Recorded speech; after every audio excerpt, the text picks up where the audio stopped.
فشلت في اختبار نيويورك بيتزا. جولة أكل في إيجيبت، رحنا القاهرة عشان نتفرج على فيلم ذا أوديسي، وده كان أكلنا النهاردة. أنا كنت عاوز أجرب النيويورك بيتزا بتاعت سبليت، فعلى الجي بي إس أقرب فرع كان في نادي نيو جيزة. طلع الفرع ده ما بيعملش بيتزا، فطلبت من طبالي هنشوف الفول والطعمية بتوع إيجيبت عاملين إزاي. ده فول ب 25 جنيه، فول كريمي طعمه حلو جدا، عيش فريش، الطعمية كمان كانت أحلى بكتير، مع إن القرص الكبير والسميك ده كان شكله يقلق شوية عشان ممكن الطعمية ما تكونش مستوية من جوه، لكن بالعكس كانت مستويه كويس ومقرمشه كمان من بره. والطحينه ممتازه وعليه خضار طماطم وجرجير، سندوتش خطير، والطعميه مش مزيته خالص. احجام سندوتشات صغيره وغاليه بس ممتازه. وجبت سولتد كراميل فرابيه من 1980 او 1980 عشان ما يزعلوش. طعمه حلو جدا، تريبل شوت اسبريسو، فطعم قهوه قوي مع باقي الاطعمه المسكره، عامل توازن حلو. طبعا غالي برضه. بعد الفيلم رحنا ذا درايف، دي تاني زياره للمكان، اول مره عشان كنا جربنا 3 داينر. المره دي طلبت تاكو من تاكو سان. الاوردر عباره عن 2 تاكو بيف، وريحه الساور كريم ظاهره قوي ومغطيه على اي ريحه تانية.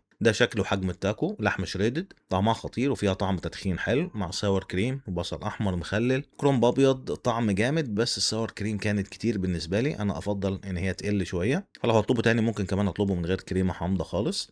ده بالنسبه لذوقي انا. المكان التاني سبليت، طلبنا الاول سلايز هوت هاني بيبروني عشان نجرب ونشوف حلو ولا اي كلام. ده حجم السلايز اعتقد حجمها وسط شويه. نيويورك بيتزا المفروض لما تطبقها كده السلايز يمسك نفسه وما يقعش من الطرف كده.